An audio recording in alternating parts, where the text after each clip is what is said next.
Bapak, Ibu, saudara sekalian yang kasih dalam Tuhan. Biasanya ketika seseorang memasuki awal tahun atau khususnya menjelang mengakhiri tahun, hampir semua orang menginginkan sebuah kehidupan yang lebih baik. Semua orang. Ada orang-orang tertentu, bahkan banyak orang yang mulai membuat sebuah resolusi agar hidupnya menjadi lebih baik. Ya, oleh karena itu banyak gereja di awal tahun selalu punya subtema yang selalu disampaikan dari pemimpinnya, saudaraku. Ya. Perubahan yang lebih baik ini dimulai dari pekerjaan, entah itu jodoh, entah itu supaya bisa memperoleh murah rezeki, keluarga yang bahagia, makin makmur, dan makin sehat. Tapi satu hal yang saya mau ingatkan kepada saudara, ketika pikiran kita sudah diperbaharui oleh kebenaran firman Tuhan, maka kita sudah bisa mulai memilih untuk memiliki dan menaruh pengharapan kita kepada sesuatu yang lebih tinggi nilainya.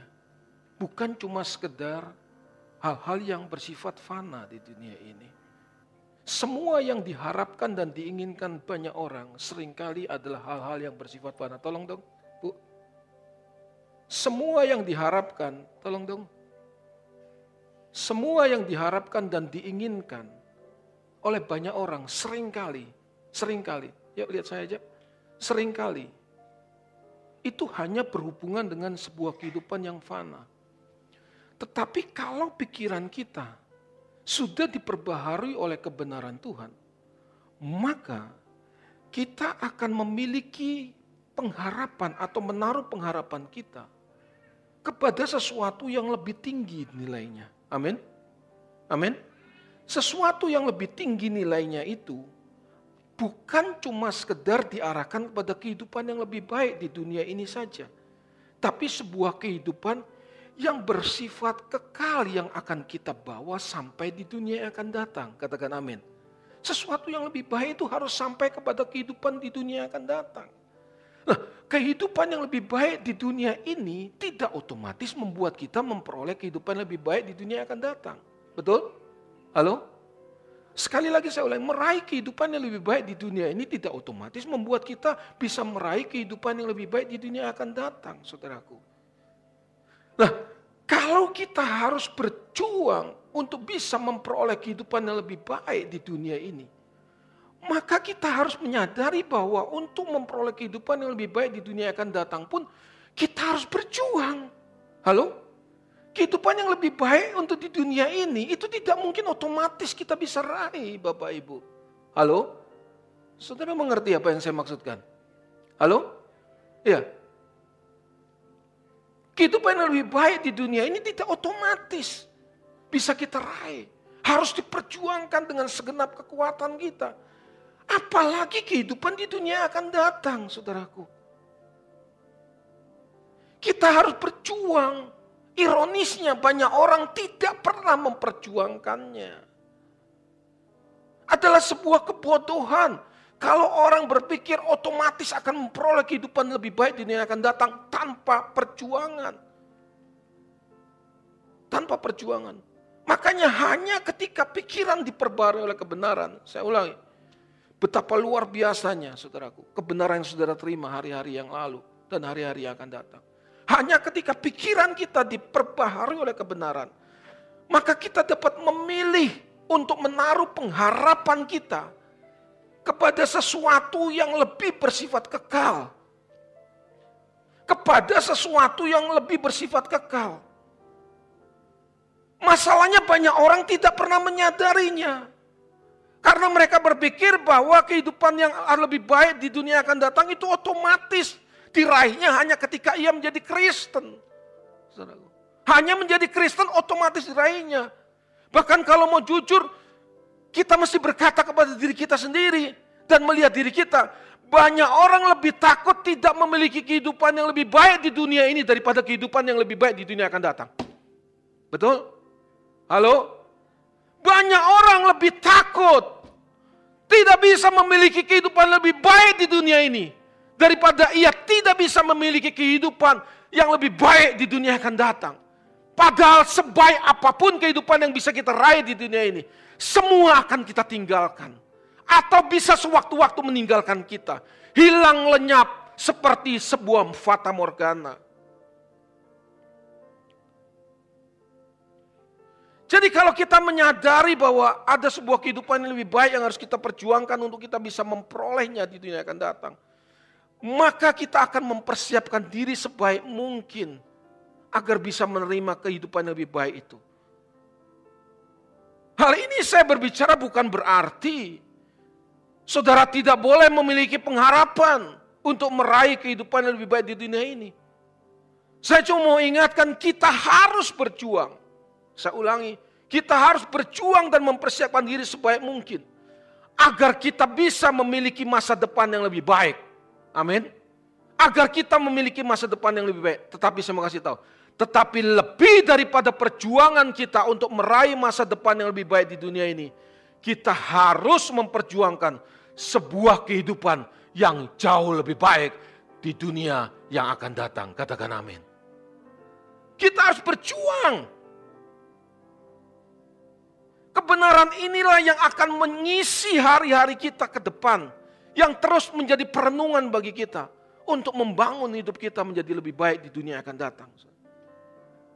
Seharusnya semakin pikiran seseorang diubahkan oleh kebenaran, maka pengharapan dan perjuangan hidupnya itu hanya diarahkan kepada sesuatu yang lebih pasti. Dan tidak pernah bisa hilang untuk selama-lamanya. Saya ulangi, seharusnya ketika pikiran seseorang diperbaharui oleh kebenaran, maka ia akan menaruh pengharapan dan memperjuangkannya, pengharapan itu, kepada sesuatu yang lebih pasti dan yang tidak bisa hilang untuk selama-lamanya. Pengharapan yang tidak pernah bisa hilang untuk selama-lamanya, hanya ketika kita menaruh pengharapan kita kepada Tuhan dan kerajaannya. Katakan amin.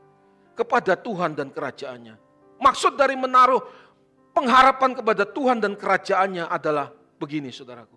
Sementara kita menjalani hidup di dunia ini, yang harus kita perjuangkan adalah apa yang Tuhan inginkan lebih daripada kita mengejar keinginan-keinginan kita sendiri.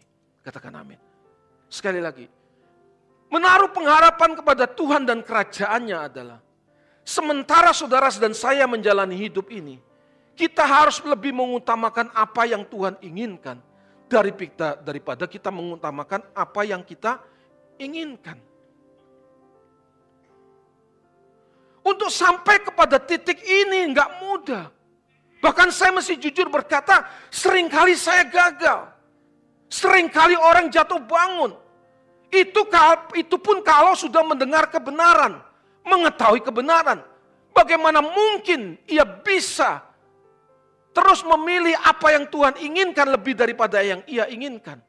Kalau ia tidak mengerti kebenaran, Bapak Ibu.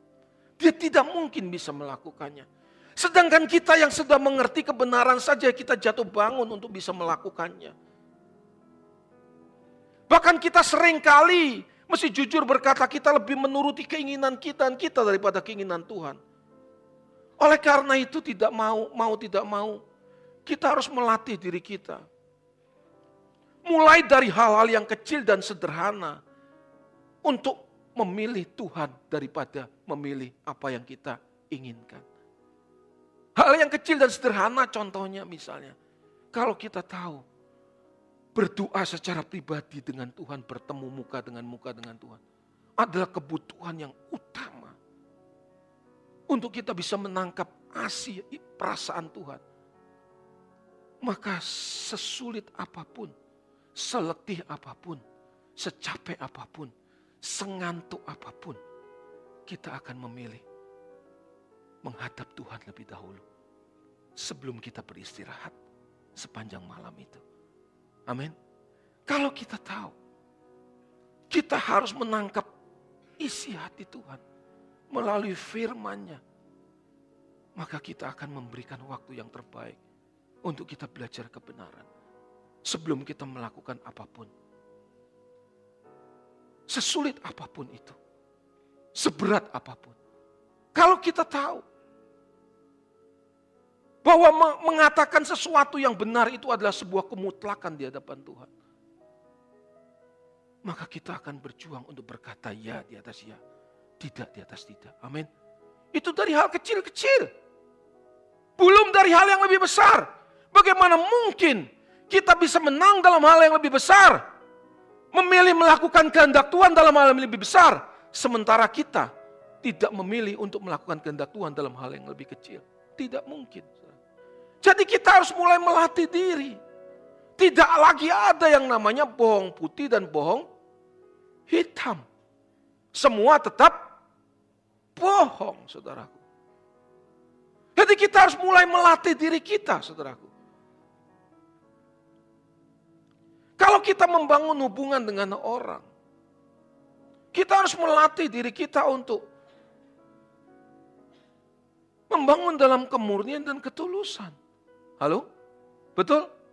Bukan ketika aku membangun hubungan dengan seseorang, tujuannya supaya aku memperoleh sesuatu dari orang itu.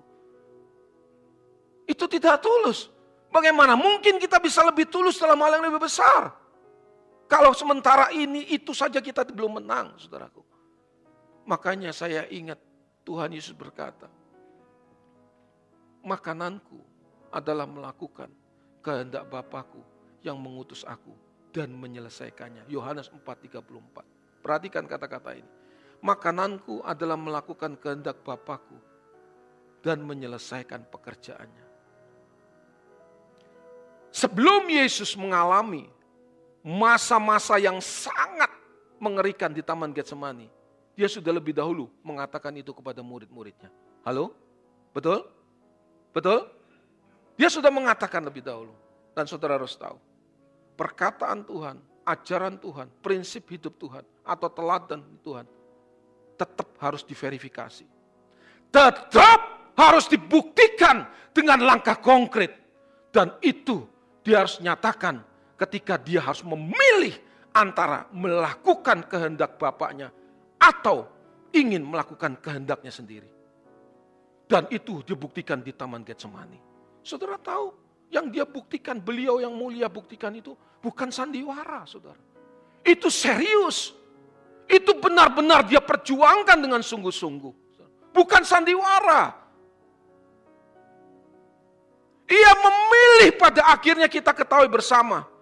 Di tengah pergumulan yang hebat itu, ia memilih untuk melakukan kehendak Bapaknya. Ini menunjukkan bahwa Tuhan konsekuen dengan prinsip hidupnya dan dengan ajaran yang dia katakan sebelumnya adalah makananku adalah melakukan kehendak Bapa dan menyelesaikan pekerjaannya. Bapak Ibu Saudara sekalian, dari statement ini menjadi sebuah perenungan buat saya. Kalau saya berdiri di atas mimbar, saya mengajarkan kepada saudara, apapun, percayalah Tuhan akan memverifikasi buat saya. Tuhan akan menantang melalui berbagai macam peristiwa kehidupan untuk saya menghidupi lebih dahulu. Dan kalau saudara mendengar kebenaran seperti ini, saudaraku, saudara pun akan diverifikasi oleh Tuhan suatu hari nanti. Sesuai dengan level kita masing-masing. Sesuai dengan pergumulan dan tantangan kita masing-masing. Sesuai dengan skala Tuhan. Skala kita masing-masing, saudaraku. Oleh karena itu saya cuma mau ingatkan kepada saudara. Kita harus belajar untuk mengarahkan hati dan hidup kita kepada Tuhan dan kerajaannya. Lebih daripada kita mengarahkan hidup kita kepada apa yang kita jalani di muka bumi ini. Memang tidak mudah, tapi satu-satunya cara untuk membuat kita makin berkenan dan tidak hanyut oleh berbagai macam kepentingan di dunia ini. Kita harus mulai melatih diri kita untuk memilih Tuhan lebih dari hal-hal yang lain, mulai dari hal-hal yang kecil. Memilih Tuhan lebih dari hal-hal yang lain, mulai dari hal-hal yang kecil dan sederhana. Kalau Alkitab mengatakan bahwa dalam segala hal Tuhan Yesus disamakan dengan kita manusia. Halo? Betul? Kalau dalam segala hal Tuhan Yesus disamakan dengan kita manusia, dan akhirnya Tuhan memilih untuk menundukkan keinginannya kepada kehendak Bapa, maka kita pun harus melakukan yang sama. Dan kalau Tuhan bisa melakukannya, maka kita pun bisa melakukan kalau kita mengikuti gaya hidupnya, jejak hidupnya, teladan kehidupannya. Amin. Kalau kita mau mengikuti jejak hidupnya, teladan hidupnya.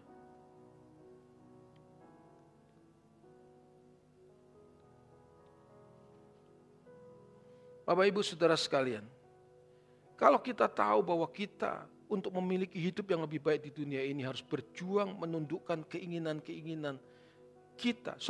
Kalau kita ingin memiliki sebuah kehidupan yang lebih baik di dunia yang akan datang, kita harus menundukkan keinginan-keinginan kita pada kehendak Tuhan.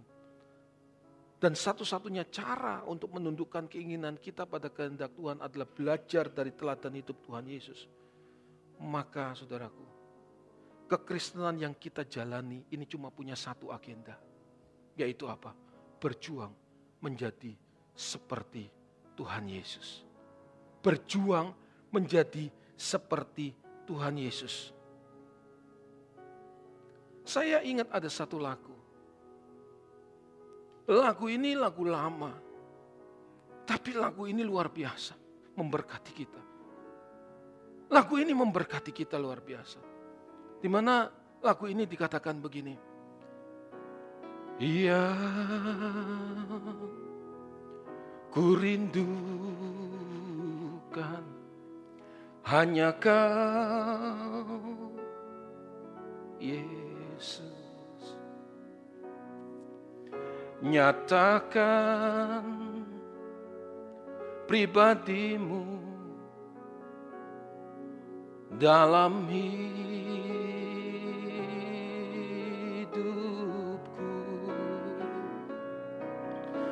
yang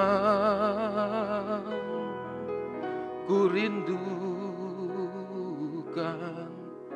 menjadi seperti Kau, Yesus, di dalam perkataan, pikiran, perbuatan,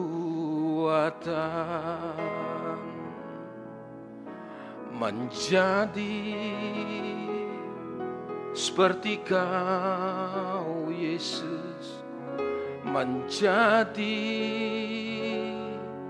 seperti Kau, Yesus, menjadi sempurna dalam seluruh hidupku. Saudara, kalau kita tahu bahwa kehidupan di dunia yang akan datang hanya bisa kita raih waktu kita mau berjuang sama seperti Tuhan Yesus sudah berjuang waktu Ia ada di muka bumi ini, maka keinginan menjadi serupa dengan Tuhan Yesus itu menjadi satu-satunya agenda dalam hidup kita. Melebihi daripada kita berjuang untuk meraih kehidupan lebih baik di dunia ini. Karena ketika kita mau berjuang meraih kehidupan lebih baik di dunia ini, tidak otomatis membuat kita bisa menjadi serupa dengan Tuhan. Halo? Tapi waktu kita berjuang untuk menjadi serupa dengan Tuhan, sekali lagi, kita mau berjuang untuk menjadi serupa dengan Tuhan. Ketika kita masih menjalani hidup di dunia ini, dengan berbagai macam aktivitas dan berbagai macam persoalan hidup yang kita hadapi, maka ini yang terjadi. Pasti kita akan memiliki masa depan yang lebih baik di dunia ini. Dan ketika kita berjumpa dengan Tuhan, Tuhan akan mempersiapkan kita sebuah kemah abadi bersama-sama dengan Dia. Katakan amin. Menjadi seperti Kau, Yesus, menjadi, yuk kita nyanyikan, seperti Kau, Yesus, menjadi sempurna dalam seluruh hidupku. Jadi kalau kita punya kerinduan untuk menjadi seperti Tuhan Yesus sementara kita menjalani hidup di dunia ini, kita sudah tidak sempat untuk memikirkan kepentingan kita. Kita sudah tidak sempat untuk memikirkan kepentingan kita. Oleh karena itu menginginkan hidup yang lebih baik bukan saja menjadi prioritas kita lagi, saudaraku. Karena yang paling penting adalah menjadi serupa dengan Tuhan. Lebih daripada kita menginginkan meraih masa depan yang lebih baik di dunia ini. Kita tidak mungkin, dengar baik Bapak Ibu, kita tidak mungkin bisa mengikuti keinginan kita. Tetapi di satu pihak kita juga bisa mengikuti keinginan Tuhan. Amin.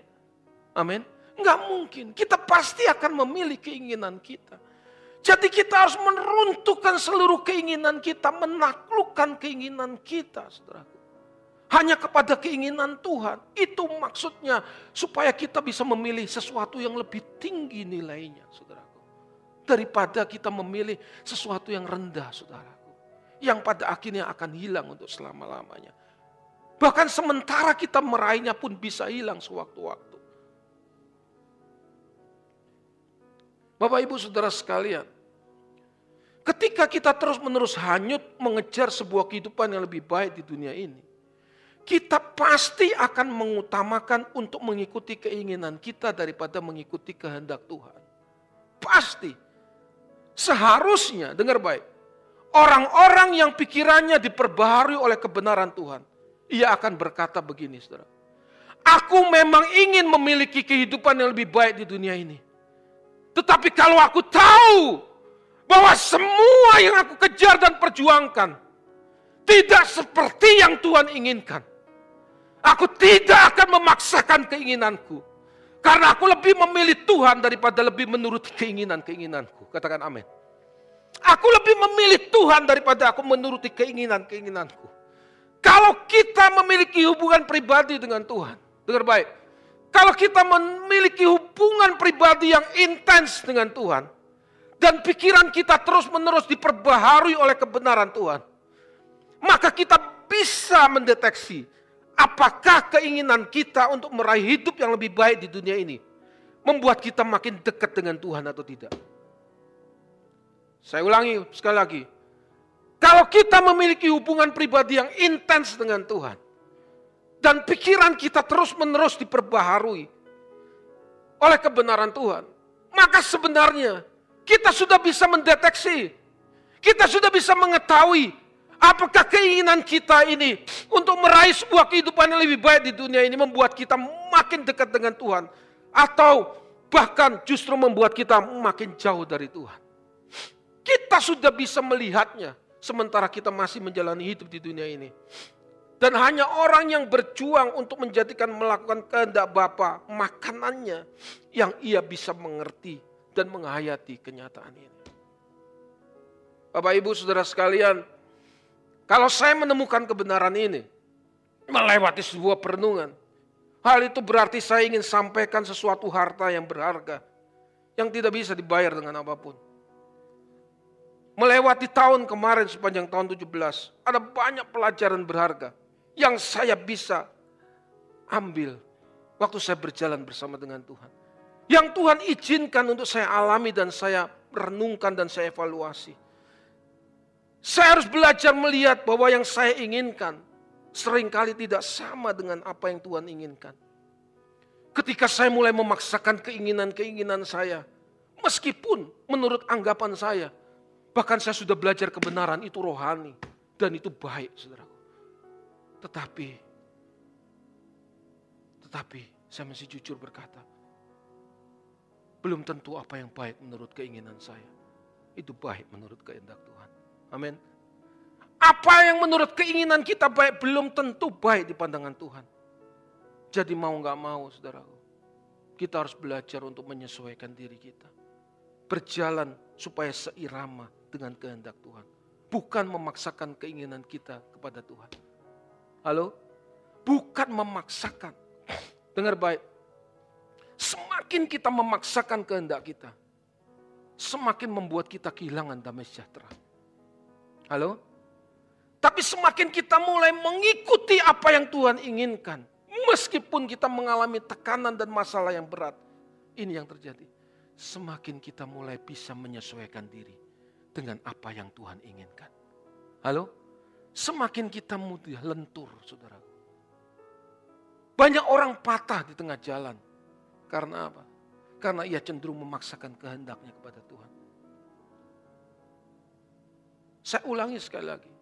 Sebenarnya dengan berjalannya waktu, ketika kita berjalan bersama dengan Tuhan, sebenarnya kita sudah bisa mendeteksi apa yang kita inginkan itu sesuai dengan kehendak Tuhan atau tidak. Apa yang kita inginkan itu bisa membahayakan masa depan kita di kekekalan atau tidak. Kita sudah bisa tahu, saudara. Kalau kita mau berjalan serius dengan Tuhan. Jadi mau tidak mau kita harus berjuang untuk menyesuaikan irama kita dengan Tuhan. Kalau seseorang tidak pernah mau menyesuaikan iramanya dengan Tuhan, maka ia tidak pernah mengalami yang namanya tuntunan dan pembentukan Tuhan. Saudara. Tidak pernah. Untuk bisa meraih tuntunan dan pembentukan Tuhan tidak ada cara lain. Kita harus berjuang untuk menyesuaikan irama kita dengan irama Tuhan. Bukan memaksa Tuhan untuk menyesuaikan irama Tuhan dengan irama kita. Halo? Masalahnya banyak orang memaksakan dirinya. Seolah-olah memang dia berhak untuk meraih apa yang dia inginkan. Kalau kita berjuang untuk mau menjadi serupa dengan Tuhan, kita pun akan berkata sama seperti Tuhan Yesus berkata. Bukan kehendakku yang jadi, tapi kehendakmu yang jadi. Amin. Nah seringkali kita tidak mau seperti itu. Kita tidak mau. Jadi saya mau katakan Bapak Saudara, yang saya katakan ini bukan ajaran kosong, tanpa makna. Atau kepandaian orang berkata-kata, bukan. Tetapi yang saya ajarkan hari ini adalah melalui sebuah pengalaman pergumulan berjalan bersama dengan Tuhan. Dan saya bisa menangkap intisari apa yang Tuhan inginkan, saudara. Di mana seharusnya kita harus memilih sesuatu yang lebih tinggi. Dan sesuatu yang lebih tinggi pasti bernilai kekal. Yang akan kita bawa sampai dunia yang akan datang. Katakan amin. Itu yang harus kita perjuangkan. Mungkin saudara berkata begini kepada saudara. Kepada saya. Kok sepertinya sengsara ya itu ke Tuhan. Sedangkan orang lain di balik mimbar dia tidak pernah mengajarkan tentang hal ini. Saya cuma menyampaikan kepada saudara. Saya sudah bulat untuk memilih jalan hidup seperti ini. Saya sudah bulat. Karena saya sudah mengetahui. Penderitaan ringan yang sekarang ini kita alami. Tidak sebanding dengan kemuliaan kekal yang akan kita terima pada akhirnya. Berikan tepuk tangan yang meriah buat Tuhan. Penderitaan ringan yang hari ini kita alami. Tidak sebanding dengan kemuliaan kekal yang akan kita terima nanti. Dengar baik saudara. Keputusan untuk menjalani hidup seperti ini bukan berarti terus-menerus hidup kita terus-menerus sengsara dan menghilangkan kemanusiaan kita sehingga kita tidak bisa lagi menikmati hidup. Bukan. Jangan salah prasangka terhadap saya. Kita tetap bisa menikmati hidup. Kita bisa tetap liburan dengan anak istri, dengan orang-orang yang kita cintai, orang-orang dekat dan seterusnya. Kita bisa bersama-sama. Kita bisa pergi, makan, minum, memilih makanan yang sehat. Ya kan? Kita lihat bersama, orang yang belum dipenuhi kebenaran firman. Yang dia pilih selalu yang paling rendah. Dari sisi makanan dia akan lebih memilih hal yang menyenangkan lidahnya. Padahal cuma 10 senti jaraknya, 5 senti. Setelah itu akan dibuang di jamban. Halo? Halo? Tapi orang yang tahu kebenaran tidak demikian. Dia akan menjaga hidupnya sebaik mungkin. Dia akan ingin sehat supaya ia bisa maksimal untuk pekerjaan Tuhan. Amin. Kalaupun dia berhidup bermakna buat sesama. Dan bisa mengabdi kepada Tuhan. Sementara ia masih menjalani hidup di dunia. Itu saja saudara. Kalaupun aku harus hidup berarti aku harus hidup memberi buah kata Paulus. Halo? Iya kan? Jadi Bapak Ibu Saudara sekalian. Keputusan kita memutuskan untuk mengikut Tuhan dengan cara seperti ini bukan berarti membuat kita sengsara atau membuat kita menghilangkan kemanusiaan kita. Kita bisa menikmati hidup karena semua yang Tuhan ciptakan untuk kita nikmati. Halo? Betul? Masalahnya bagaimana kita menikmatinya. Seringkali banyak orang ingin menikmatinya sama seperti orang dunia menikmatinya. Memuaskan semua keinginan tanpa kontrol dan kendali. Jadi saudara harus tahu bahwa menjalani hidup seperti yang dimiliki oleh Tuhan Yesus, itu bukanlah sebuah kehidupan yang menakutkan dan membuat kita jadi aneh serta tidak bisa menikmati hidup. Justru ketika kita bisa membangun hidup dengan gairah seperti yang dimiliki oleh Tuhan Yesus, dengar baik. Itu adalah anugerah yang tidak ternilai luar biasa. Katakan amin. Dari mana Pak anugerah itu? Begini saudaraku.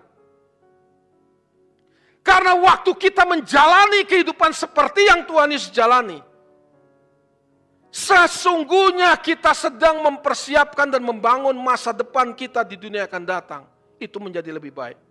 Dan tidak ada yang lebih berharga daripada kita sedang mempersiapkan dan membangun masa depan kita yang lebih baik di dunia yang akan datang daripada di dunia ini, saudaraku. Betul? Saudara mau bilang 70-80 tahun, saudara mau bilang 1000 tahun, saudara mau bilang 1 juta tahun, tidak sebanding dengan kekal, saudara. Saudara mau menikmati 1000 tahun sekalipun tidak sebanding dengan apa yang disiapkan oleh Tuhan di kekekalan, saudaraku.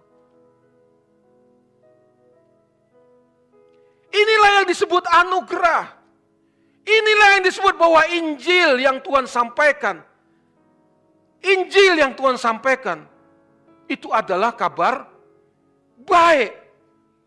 Karena mengarahkan kita. Untuk kita memiliki pengharapan yang lebih baik di dunia yang akan datang. Bukan di dunia ini, saudaraku. Itu kabar baik. Masalahnya, orang menyampaikan Injil sebagai kabar baik, itu untuk urusan-urusan yang fana dengan dunia ini. Injil diartikan sebagai kabar baik hanya untuk meraih kehidupan yang lebih baik di dunia ini saja. Yaitu dibebaskan dari hutang, memperoleh kemudahan hidup, diberkati secara berlimpah-limpah. Itu yang dianggap sebagai Injil adalah kabar baik. Padahal Injil adalah kabar baik menurut Tuhan adalah Tuhan mau mempersiapkan kita supaya di mana Dia ada, di situ kita pun berada. Katakan amin. Itu yang Tuhan mau. Tidak ada yang lain. Kalau Injil diartikan kabar baik hanya untuk hal-hal yang fana di dunia ini, dengar baik. Orang tidak pernah mempersiapkan hidupnya. Orang tidak pernah mempersiapkan nasib kekalnya. Sementara ia menjalani hidup di dunia ini. Ia tidak pernah melakukannya. Makanya kita tahu orang Kristen hari-hari ini hidupnya hanya diarahkan untuk yang fana, saudara. Padahal kalau kita menjadi Kristen, itu adalah sebuah privilege, sebuah kehormatan yang luar biasa. Karena apa? Karena kita diberi kesempatan untuk menerima karunia sulung roh. Artinya bersama-sama nanti dengan Tuhan. Halo? Kesempatan itu kesempatan yang luar biasa. Yang tidak bisa dibandingkan dengan apapun. Hari ini kita tidak merasa, kita tidak menganggap bahwa kesempatan itu kesempatan luar biasa. Karena apa? Kita masih punya banyak kesenangan di dunia ini. Yang kita tidak mau lepaskan. Yang kita pikir bahwa yang lebih utama kesenangan kita daripada Tuhan. Tapi cepat atau lambat, kita pasti akan menyadari bahwa yang kita butuhkan itu Tuhan. Tapi kalau kita baru menyadari yang kita butuhkan Tuhan, setelah kita menutup mata untuk selama-lamanya, maka itu semua sudah terlambat, Bapak Ibu. Terlambat. Jadi kita harus memperjuangkan di sini, saudaraku. Jadi berbicara anugerah, kasih karunia, maka anugerah dan kasih karunia yang kita terima harus kita pertanggungjawabkan. Halo? Betul? Bukan kita menerima anugerah dan selesai. Dan kita tidak perlu melakukan apapun karena kita sudah menerima anugerah. Betapa bodohnya pandangan seperti ini yang puluhan ratusan tahun dihidupi. Dan bukan cuma sekedar bodoh, betapa mengerikan karena pada akhirnya orang harus mempertanggungjawabkan hidupnya di hadapan Tuhan. Itu masalahnya, saudaraku. Halo?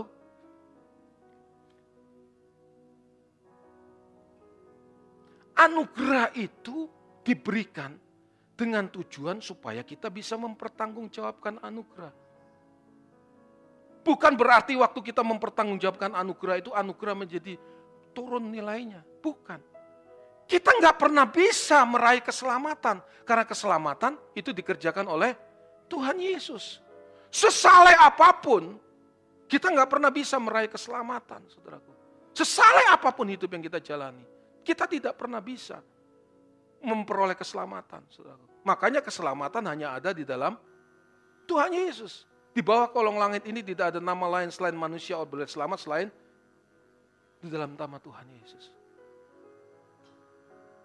Kalau saudara perhatikan, Kejadian 6 ayat 8, Alkitab berkata begini, Nuh memperoleh kasih karunia di hadapan Tuhan. Kasih karunia. Nuh memperoleh kasih karunia. Setelah itu apa yang terjadi, saudaraku? Nuh diperintahkan untuk membuat bahtera. Halo? Betul?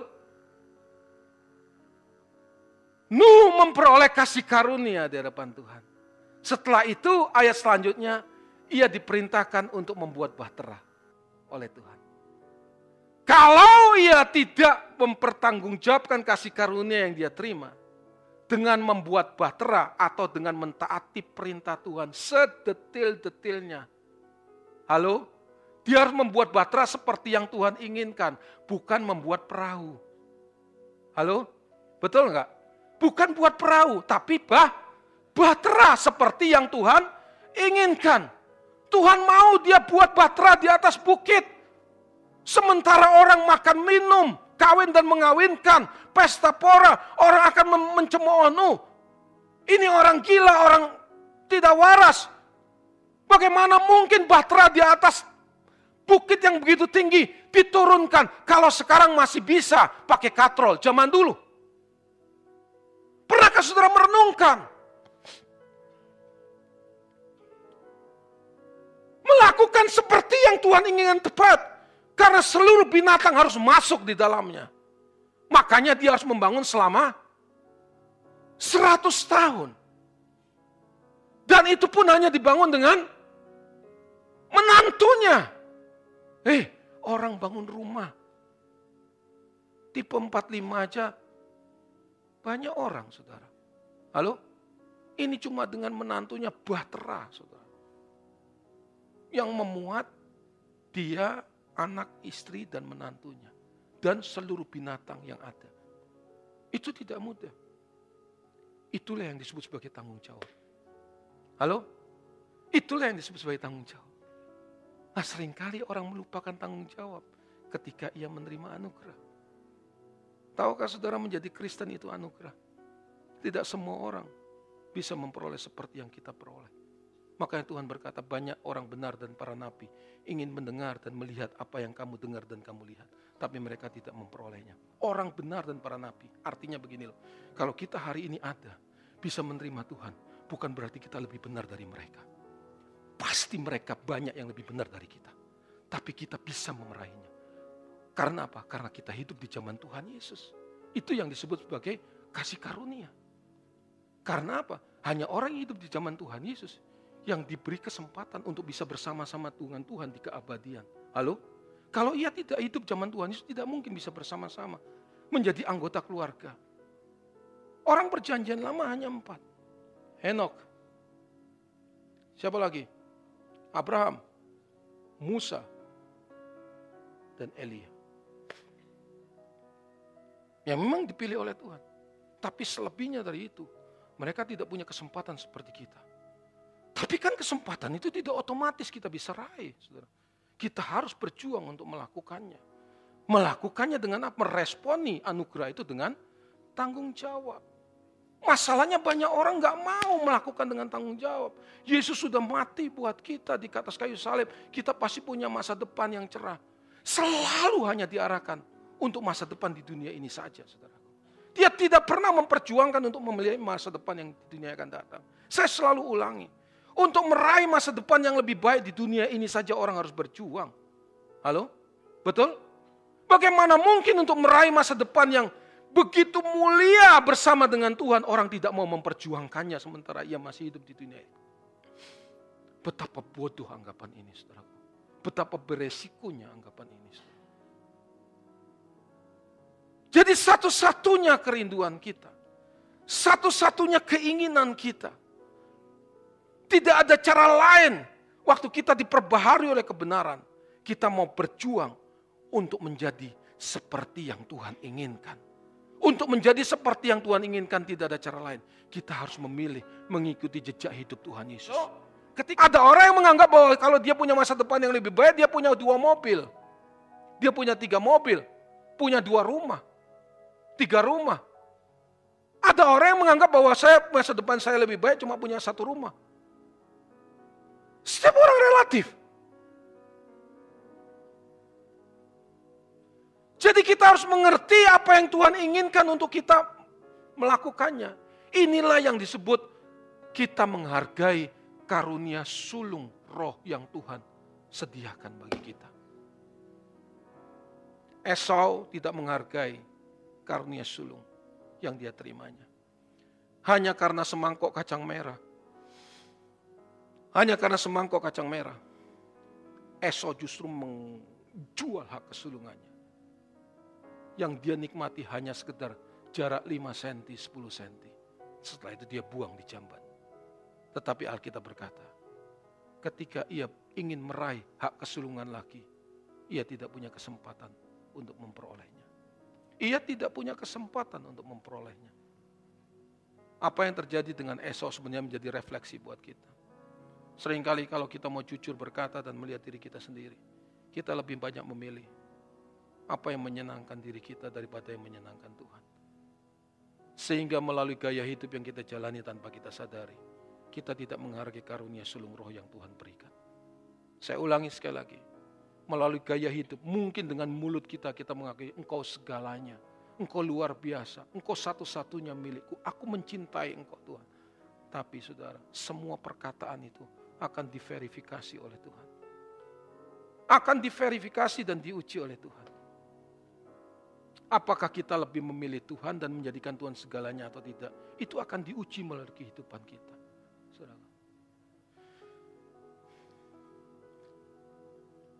Banyak orang masalahnya melalui gaya hidup, cara hidup yang dijalani. Ia tidak menghargai karunia sulung roh yang Tuhan berikan.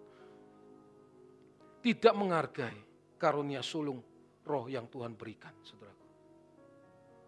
Tadi saya mau kasih tahu, anugerah yang besar itu harus diresponi juga dengan tanggung jawab yang besar. Katakan amin. Keselamatan yang Tuhan berikan itu anugerah yang luar biasa, saudara. Halo? Betul?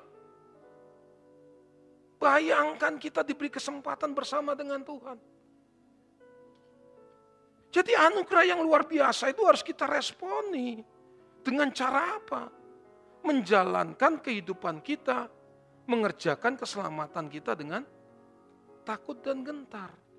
Filipi pasal yang kedua ayat 12. Mengerjakan keselamatan kita dengan takut dan gentar. Saudara, dengan kita mengerjakan keselamatan dan berjuang, mengejar keselamatan kita, mengerjakan keselamatan kita dengan takut dan gentar, itu sama seperti kita sedang membangun sebuah kehidupan untuk menjadi seperti yang Tuhan inginkan. Halo? Betul? Halo? Iya. Ketika kita berjuang menjadi seperti yang Tuhan inginkan, sama juga kita sedang berjuang untuk menjadi seperti Tuhan Yesus, saudara. Nah, ketika kita terus melakukannya, berjuang di tengah jatuh bangun kita, maka ayat 13 berkata, tolong Pak. Ayat yang ke-13, Filipi pasal yang kedua ayat 12, kerjakan keselamatanmu dengan takut dan gentar. Dan kemudian ayat yang ke-13 berkata demikian. Karena Tuhanlah yang mengerjakan di dalam kamu, baik kemauan maupun pekerjaan menurut kerelaannya. Tuhan yang mengerjakan di dalam kamu. Kalau kita melakukan bagian kita, halo? Masalahnya banyak orang mengambil ayat 13 ini. Tuhan mengerjakan di dalam kamu menurut kerelaan dan kehendaknya. Tetapi kita tidak mau melakukan bagian kita untuk mengerjakan keselamatan kita dengan takut dan gentar. Bagaimana Tuhan mau mengerjakan? Di mana ada landasannya? Inilah yang saya katakan. Kita tidak perlu lagi punya resolusi lebih baik di dunia ini. Tidak perlu. Tuhan jauh lebih tahu hidup kita daripada kita lebih tahu hidup kita. Kita tidak pernah tahu apa yang kita inginkan sebenarnya. Halo? Kita tidak pernah tahu apa yang kita inginkan. Hanya ketika pikiran diperubah oleh kebenaran, kita baru tahu apa yang kita inginkan. Saudara. Tapi kalau pikiran kita tidak dirubah oleh kebenaran, kita tidak pernah tahu apa yang kita inginkan. Jadi kita harus berjuang untuk menjadi seperti Tuhan. Apa yang Tuhan inginkan kita mau lakukan. Kita menunjukkan melalui gaya hidup kita. Kita menghargai anugerah yang Tuhan berikan. Melalui gaya hidup yang kita jalani. Maka percayalah. Kita sudah isu untuk menjadi lebih baik di dunia ini. Sudah menjadi isu utama lagi. Karena hati dan pikiran kita arahkan hanya kepada Tuhan dan kerajaan. Sementara kita masih hidup di muka bumi ini.